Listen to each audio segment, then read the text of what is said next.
भारत को आज़ादी मिलने के बाद देश को सही तरीके से चलाने के लिए एक मजबूत संविधान की जरूरत पड़ी, क्योंकि भारत एक बहुत बड़ा देश है जहां अलग अलग धर्म, भाषा, जाति और संस्कृति के लोग रहते हैं। इसलिए सबको बराबरी, न्याय और अधिकार दे। भारत को आज़ादी मिलने के बाद देश को सही तरीके से चलाने के लिए एक मजबूत संविधान की जरूरत पड़ी, क्योंकि भारत एक बहुत बड़ा देश है जहां अलग अलग धर्म, भाषा, जाति और संस्कृति के लोग रहते हैं। इसलिए सबको बराबरी, न्याय और अधिकार देने के लिए संविधान बनाया गया। संविधान बनाने के लिए 1946 में संविधान सभा बनाई गई, जिसमें देश के अलग अलग हिस्सों से चुने गए प्रतिनिधि शामिल थे।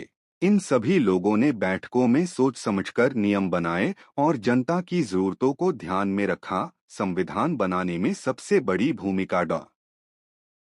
भीमराव अंबेडकर की रही, जो ड्राफ्टिंग कमेटी के अध्यक्ष थे और जिन्होंने संविधान को साफ, मजबूत और न्यायपूर्ण रूप दिया। भारतीय संविधान बनाने में लगभग 2 साल 11 महीने और 18 दिन लगे, क्योंकि हर बात पर गहरी चर्चा की गई और कोई भी नियम जल्दी में नहीं लिखा गया।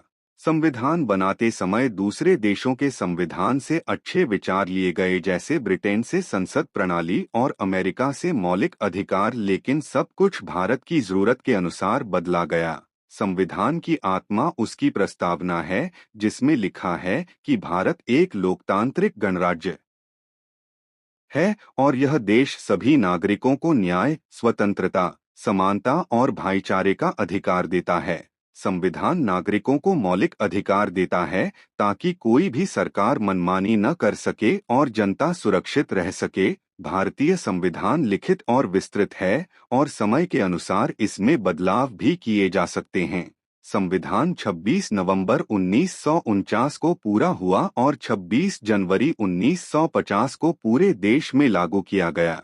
इसी दिन भारत गणराज्य बना और इसलिए हर साल 26 जनवरी को गणतंत्र दिवस मनाया जाता है। कुल मिलाकर संविधान देश की रीढ़ है, जो सरकार को सीमाओं में रखता है, जनता को अधिकार देता है और भारत के लोकतंत्र को मजबूत बनाता है।